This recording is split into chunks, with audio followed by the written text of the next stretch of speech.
Chers amis Facebook, bonjour. Je vous retrouve aujourd'hui pour un conte que beaucoup d'entre vous connaissent. Certains en ont entendu parler, certains en connaissent une version, d'autres en connaissent encore une autre version. Mais celle d'aujourd'hui sera la véritable, la plus dure, la plus cruelle, mais la plus belle. Je vais vous raconter l'histoire de Ali Baba et les 40 voleurs. Asseyez-vous, prenez un thé et écoutez. Il était une fois, dans un pays lointain en Orient, à une époque si lointaine que les déserts actuels étaient encore des forêts verdoyantes, un homme qui s'appelait Ali Baba. Il n'avait pour tout bien qu'un âne. Et cet âne, chaque matin, il l'emmenait à la forêt, où il allait couper du bois. Car il était bûcheron de son état. Ce bois, il en faisait des fagots. Il chargeait son âne autant qu'il le pouvait, et il rentrait le soir dans sa petite maison légèrement excentrée de la ville, où il vivait avec sa femme et sa famille. Il n'était pas riche, et rien ne prédisait qu'un jour il le serait. Un matin, comme les autres, Ali Baba prit son âne et partit pour la forêt. Là, il attacha son âne et commença à couper du bois. Lorsque tout à coup, il entendit comme un grondement de tonnerre et il sentit la terre trembler. Affolé, il grimpa à l'arbre auquel était attaché son âne et il vit au loin une meute de cavaliers, toute une horde. Il ne prit pas le temps de les compter. Pour lui, c'est sûr, c'étaient des brigands. Il détacha son âne, le cacha un peu mieux derrière un buisson, l'attacha à nouveau et lui-même fila tout en haut d'un autre arbre.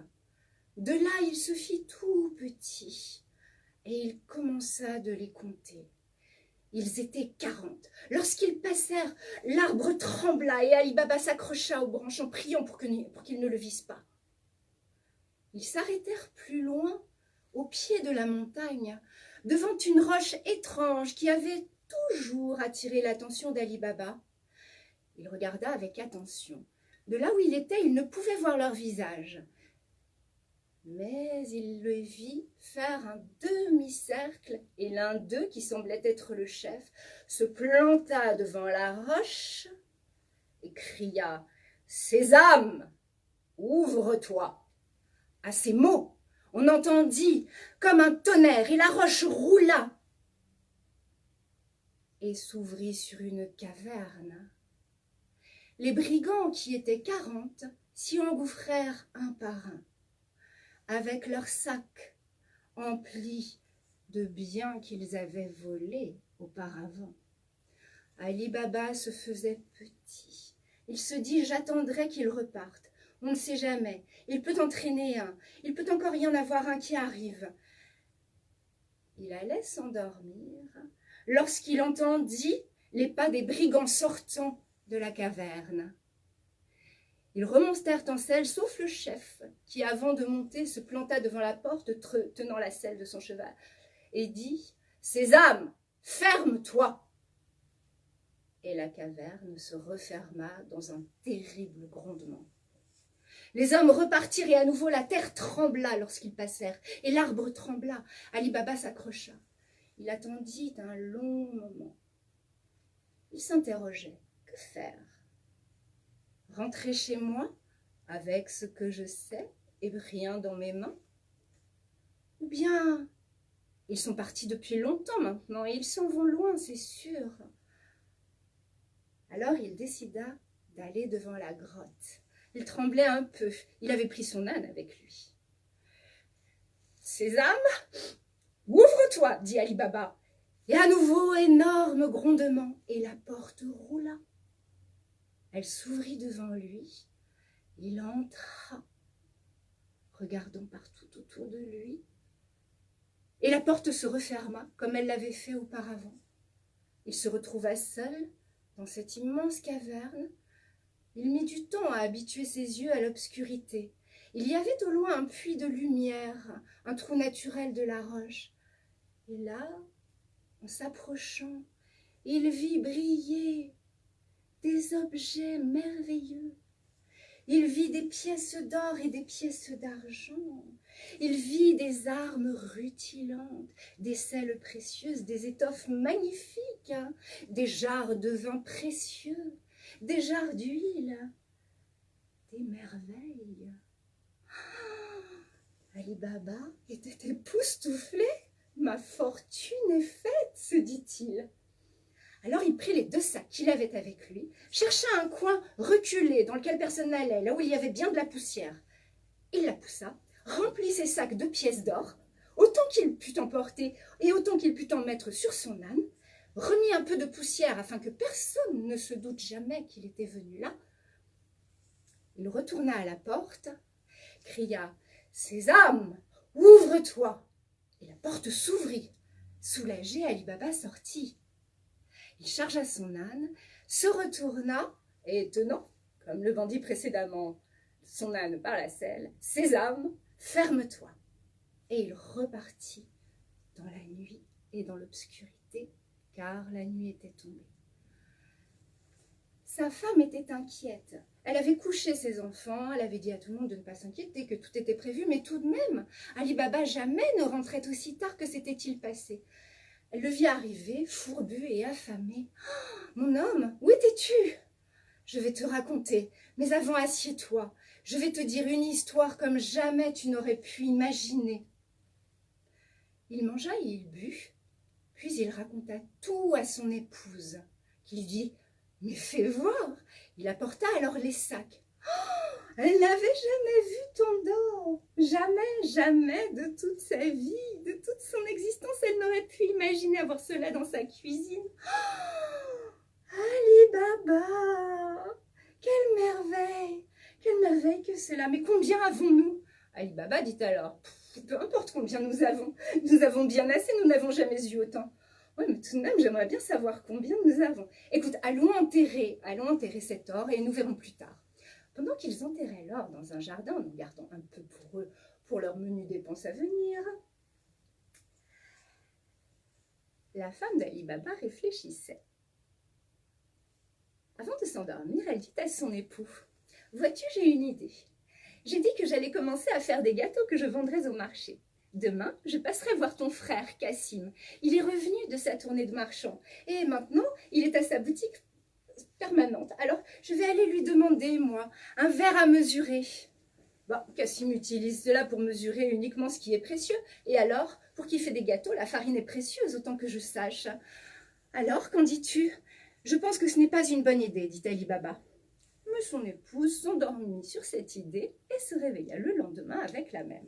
Elle allait pour faire ses emplettes lorsqu'elle passa devant la boutique de son beau-frère Cassim. Cassim était un homme établi et bedonnant. Contrairement à son frère Ali Baba, il avait fait fortune dans le commerce.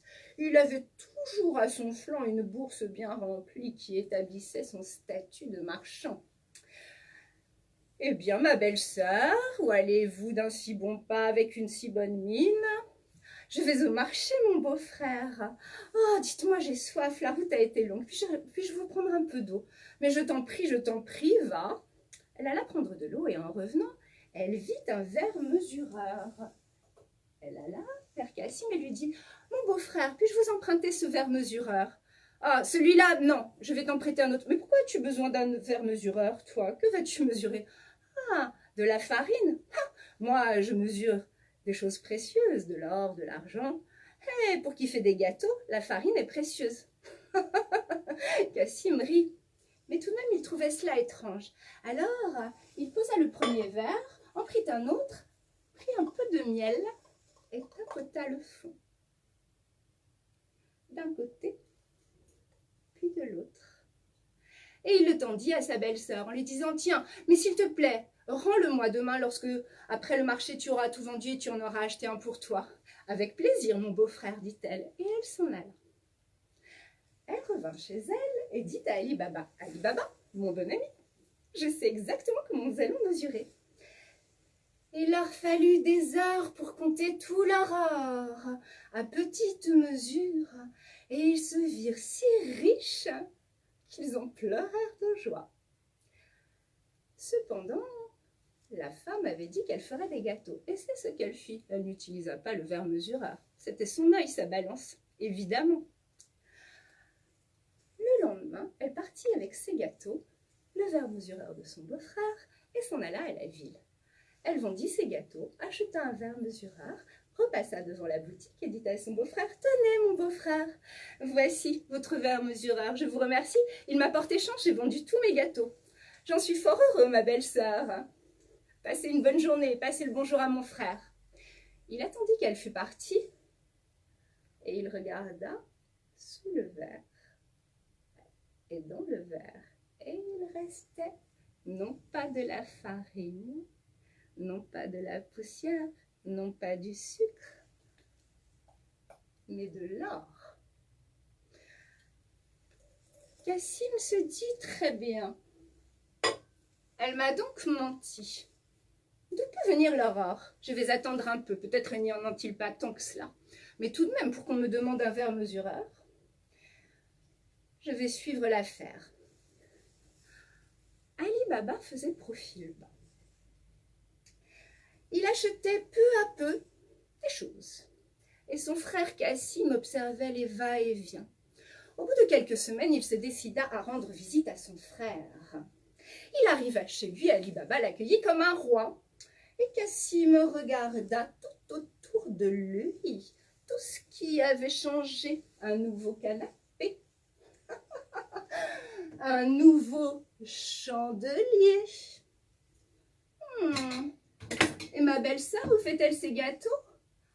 Oh, ne serait-ce pas là un nouveau four? Eh bien, bravo, je vous félicite. Ça marche bien, les gâteaux, on dirait. Oh, et vous avez un cheval maintenant qui a changé votre âne. Eh bien, si j'avais su, j'aurais commencé tout de suite à faire des gâteaux. Ali Baba était gêné. Il aimait beaucoup son frère et il se sentait coupable. Quelle triste idée que de tout lui conter. Il dit tout à Cassim. Tout. Et Cassim lui dit « Je ne te crois pas ». Ali Baba dit « Mais mon frère, je t'assure que c'est vrai. D'ailleurs, si tu veux, je t'y conduirai, puisque tu ne veux pas me croire. » Ali Baba était gentil, mais parfois il manquait un peu de présence d'esprit. Il emmena Cassim avec lui. Ils partirent tous deux à cheval, devant la grotte. Et Sésame ouvre-toi, et Sésame s'ouvrit, ils rentrèrent tous deux. Oh, Cassim n'en croyait pas ses yeux. Il remplit 2-3 sacs, au hasard. Cacha bien qu'il était passé, Ali Baba lui avait bien montré comment faire. Ils ressortirent tous deux, et Sésame ouvre-toi, et Sésame ferme-toi. Hop, ils repartirent, ni vu ni connu. L'histoire aurait très bien pu s'arrêter là. Mais Cassim avait pour l'or une appétence infinie. Il en avait, il en voulait plus, il en avait plus, il lui en fallait encore. La corne d'abondance jamais n'aurait suffi à satisfaire le désir d'or de cet homme. Il n'en dormait pas. Une nuit, 2 nuits. La 3e nuit, il se leva, je n'y tiens plus. Il prit seul son cheval et partit à la grotte. Il avait pris soin de prendre de gros sacs pour bien les remplir.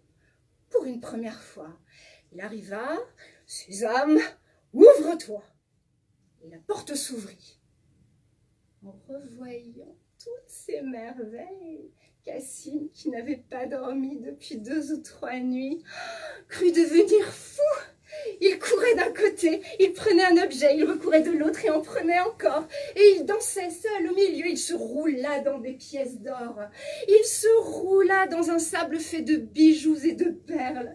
Il était fou. Mais arrivé au moment de ressortir de la grotte, comme à chaque fois, la porte s'était refermée toute seule derrière lui, car lorsqu'on rentrait, la porte se refermait. Il arriva devant la porte comme ivre, il avait la fièvre de l'or. Et là, silence. Quelle est la formule pour sortir? Ah, c'est une graine, c'est une graine. Grain d'orge, ouvre-toi! La porte ne bougea pas. Grain de blé, ouvre-toi! Gros rocher, tu vas t'ouvrir! Rien n'y fit. Cassim essaya tout. Et jamais il ne retrouva la formule. Effrayé, il se dit, si les brigands reviennent, c'en est fait de moi. Et s'ils ne reviennent pas, si Ali Baba ne vient pas me chercher, c'en est fait de moi aussi, car ici, il y a de l'huile, il y a du vin, et il n'y a rien d'autre dont je puisse me nourrir. Il n'y a pas d'eau, il n'y a rien à manger. Alors il alla se cacher dans un coin derrière des pièces d'or. Il avait laissé dehors sa monture. Les brigands arrivèrent, et le chef, en voyant cela, dit « Arrêtez ! À qui est cette monture ?» Elle n'était à personne. « Il y a quelqu'un dedans. Préparez vos sabres. Nous allons faire son compte à cet ignoble petit vermisseau qui vient pour nous voler. Sésame, ouvre-toi !» Dans un grand vrombissement, la porte s'ouvrit et les voleurs entrèrent, scrutant l'intérieur de la grotte. Cassim, de son côté, tremblait, il tremblait tant et si bien qu'il fit teinter toutes les pièces sous lesquelles il était caché. C'est ainsi qu'on le découvrit. On l'attrapa. Et le chef lui dit « Misérable vermine, qui es-tu pour oser me voler, moi et mes 39 amis ? Il va t'en cuire, ta vie est terminée, dit une dernière prière. » Et d'un coup de sabre, il le tua. Et les autres vinrent et s'acharnèrent à leur tour. À la fin, le pauvre Cassim n'était plus qu'une loque sanguinolente. C'en était fait de lui. Le chef des brigands décida de prendre des mesures. « Bien, nous devons repartir. Videz vos sacs. Reprenez vos montures. Nous allons laisser l'autre dehors. Je veux 2 hommes postés devant la porte. Et ne vous endormez pas. Je sais que vous êtes fatigués, mais ce n'est pas le moment, car peut-être quelqu'un viendra-t-il porter secours à ce qu'il reste de cet abruti. » Et ils repartirent. Il laissa donc les 2 hommes devant la porte. L'air était doux. Tout était calme. Les 2 hommes étaient un peu insouciants, puis ils avaient un peu soif. Ils avaient terminé toute leur eau. Ah, il y a du vin à l'intérieur, non? Et du bon, paraît-il. Allez, juste un peu. Qu'il saura, nous ouvrons ferme, on boit un coup, puis voilà. Sésame, ouvre-toi! Ils allèrent chercher un délicieux résineux venu de la Grèce lointaine. Sésame, ferme-toi. Et ils commencèrent à boire. Un peu, jusqu'à ce que la tête leur tourne, que leur esprit s'en aille, et qu'ils s'effondrent, ivre-mort, en ronflant fortement. Mais pendant ce temps-là, Ali Baba, qui n'avait pas vu revenir son frère, s'était inquiété. Il se dit, il est sûrement allé à la grotte. C'est obligé. Je vais y aller, moi aussi. Oh, pourvu qu'il ne soit pas resté coincé, pourvu qu'il ne lui soit pas arrivé malheur. Mon frère, et il courut, le pauvre. Il se fit tout petit en arrivant là-bas, car il vit de loin le cheval et les 2 hommes endormis. Alors, à pas de loup, il s'approcha, et il se dit, si j'ouvre la porte, je dois savoir ce qu'il y a, ce n'est pas normal qu'il soit ici. De toute façon, t'as pas un peu du pied dans l'un des brigands qui... Il était suffisamment ivre pour ne pas se réveiller tout de suite. « Sésame, ouvre-toi » dit-il doucement. Mais dans un immense fracas, le rocher roula.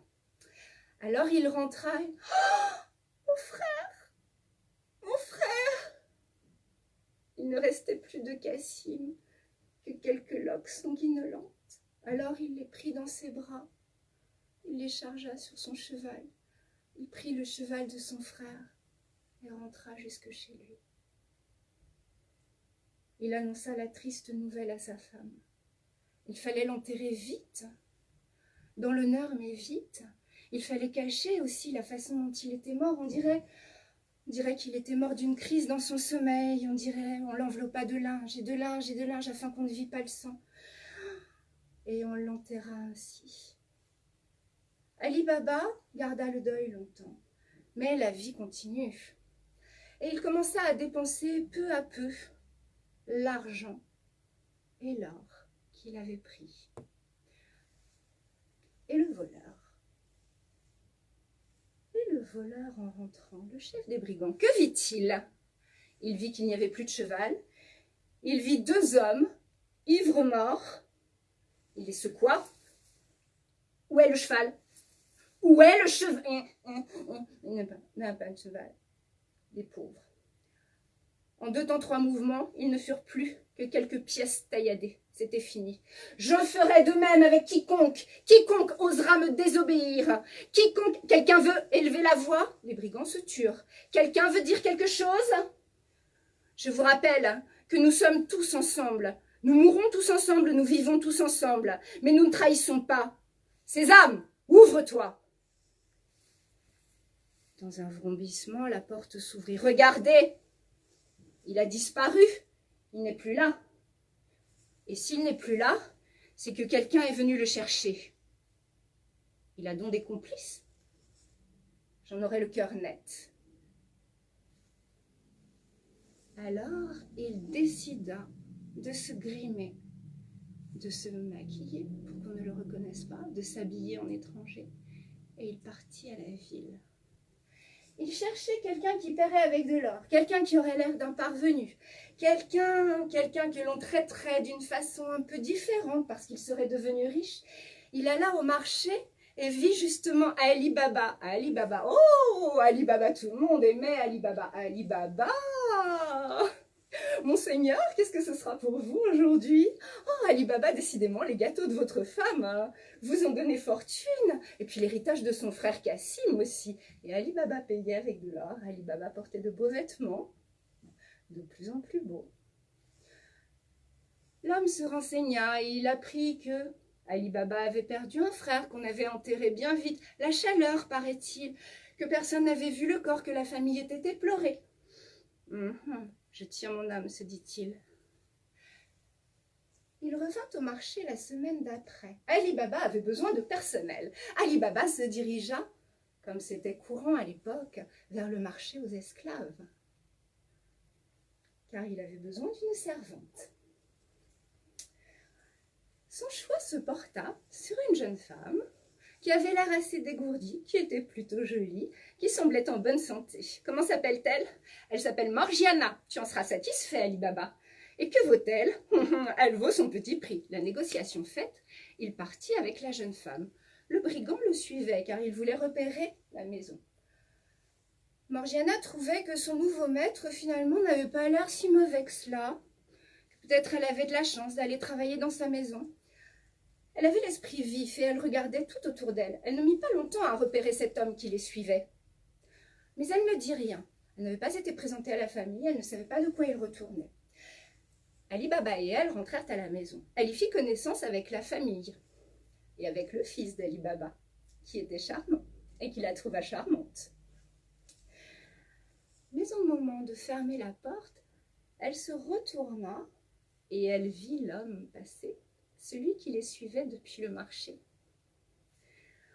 Le soir, alors qu'elle devait aller chez la voisine chercher quelque chose, elle ouvrit la porte, sortit et vit une marque sur la porte, car le brigand, pour se repérer et revenir le soir, avait peint une croix sur la porte d'Ali Baba.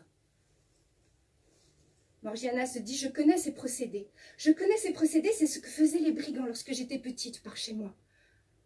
Mon Dieu, il va y avoir un débarquement de brigands dans cette maison. Elle alla donc emprunter chez la voisine du sel, comme on lui avait demandé, et demanda s'il y avait de la peinture. On lui prêta les deux, trouvant un peu surprenant cette demande de peinture. Et aussitôt, elle se mit à faire des croix sur toutes les portes de toute la rue. Puis elle rentra chez elle, dans sa nouvelle maison. Elle ne dormait pas, elle entendit du bruit. Et au-dessus de la porte, au-dessus du mur, elle regarda. Des hommes s'approchaient silencieusement, silencieusement. Ils s'arrêtèrent devant la porte, puis devant une autre porte, puis devant encore une autre, et celui qui semblait être le chef et qui ressemblait étrangement à l'homme qu'elle avait vu dans la journée dit « C'est impossible! C'est impossible, nous ne pouvons pas retrouver cette porte! Qui a fait cela? Qui a fait cela ?» Alors Morgiana se dit « Je nous ai sauvé la vie, Mais tout de même, cet homme est bien étrange. Je ne sais pas ce qu'il nous veut, mais je suis sûre qu'il reviendra. » Et justement, à ce moment, l'homme dit, « Nous reviendrons une autre fois. Allons-nous-en, on va être repérés. » Une fois qu'ils furent partis, Morgiana retourna se coucher. Un peu de temps passa. Le chef des brigands voulait vraiment se débarrasser de Ali Baba, car après tout, on ne savait jamais. Il pouvait revenir à n'importe quel moment. Il pouvait revenir accompagné. Il pouvait revenir... Bref, il pouvait revenir. Alors il décida d'ourdir un plan qui permettrait de mettre fin définitivement à cette affaire. Il avait à nouveau repéré la maison d'Ali Baba, mais il réfléchit et il se dit, il faut qu'on me laisse entrer tout de suite. Alors, il se déguisa en marchand et il fit préparer de grandes jarres d'huile. Il lui restait 37 hommes. Il en fit donc préparer 37.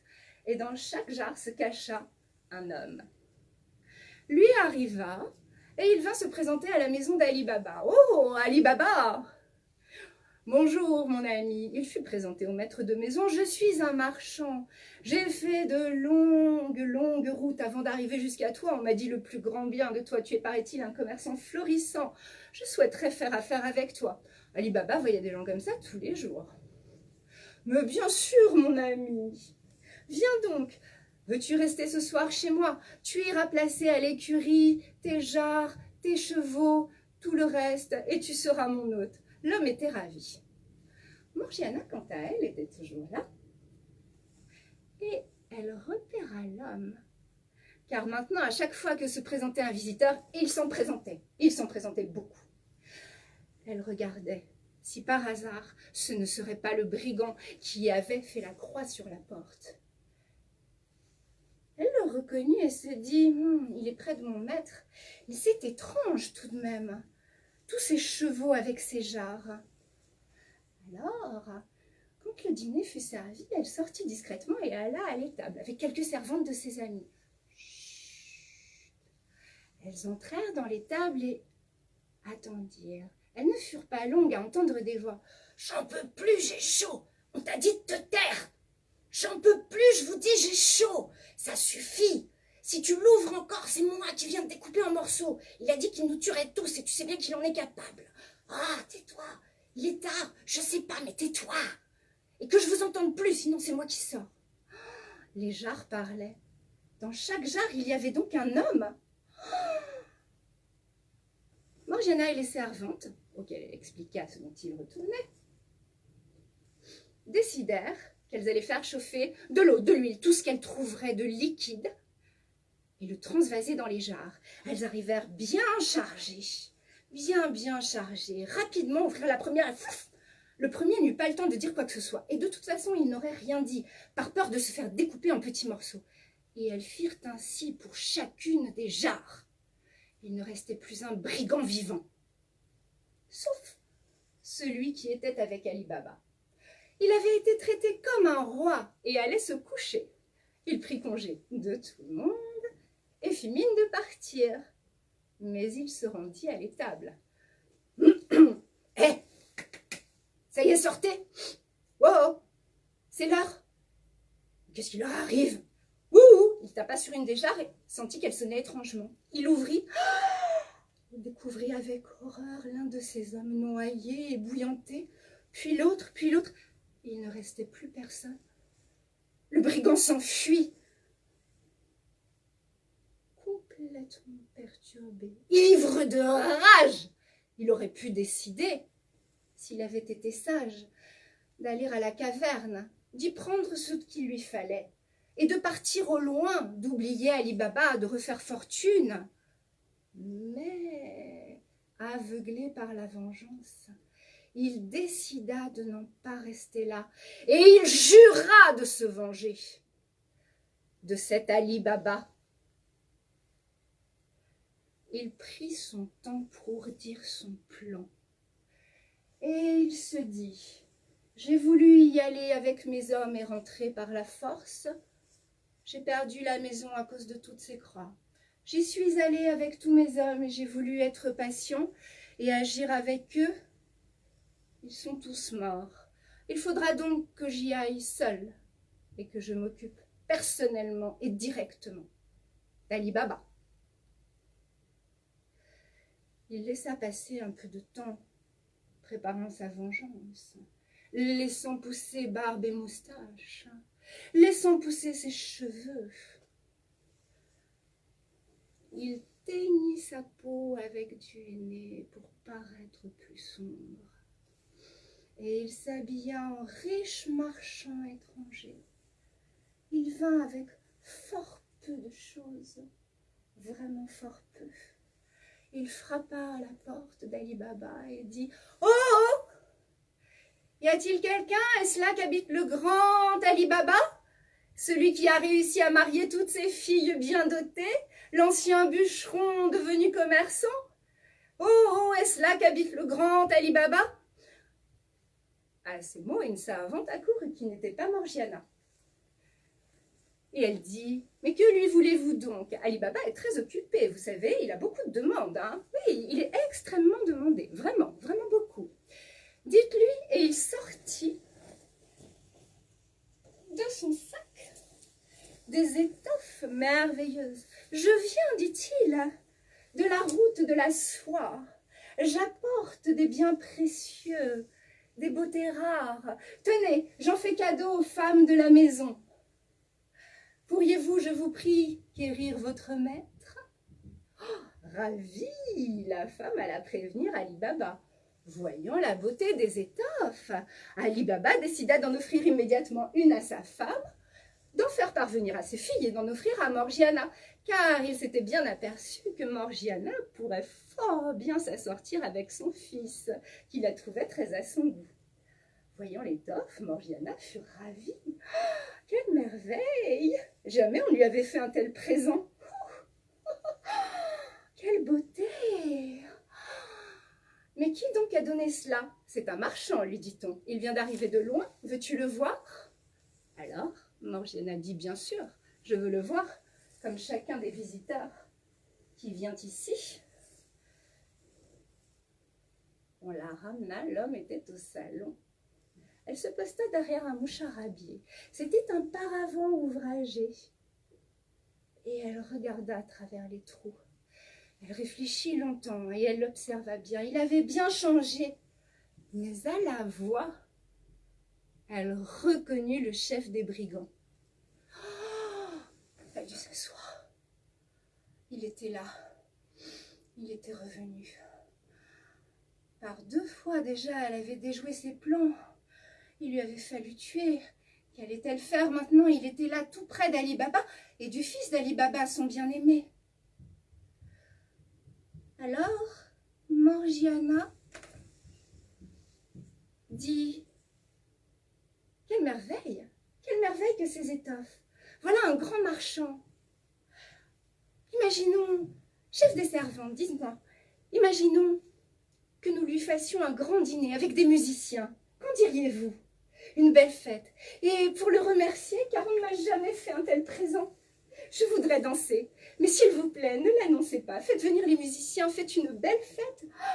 Oui, et je danserai. » La chef des servantes, évidemment, ne pouvait rien refuser à Morgiana. N'allait-elle pas sans doute épouser le fils d'Ali Baba? Alors, on fit venir les musiciens et Morgiana se prépara à danser. Il n'était pas question que qui que ce soit sache qu'elle allait danser avant qu'elle ne s'y mette. On entendit la musique démarrer, musique majestueuse et grande et belle, et Morgiana s'apprêta à faire son entrée.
Morgiana planta son couteau dans le cœur du brigand.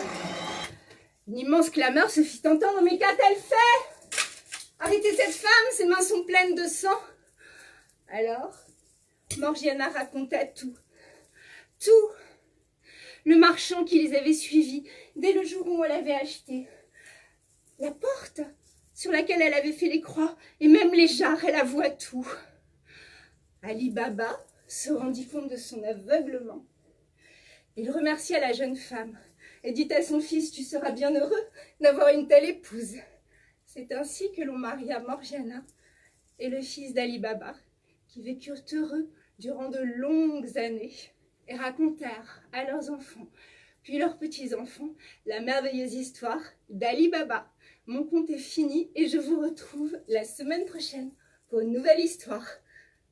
À bientôt!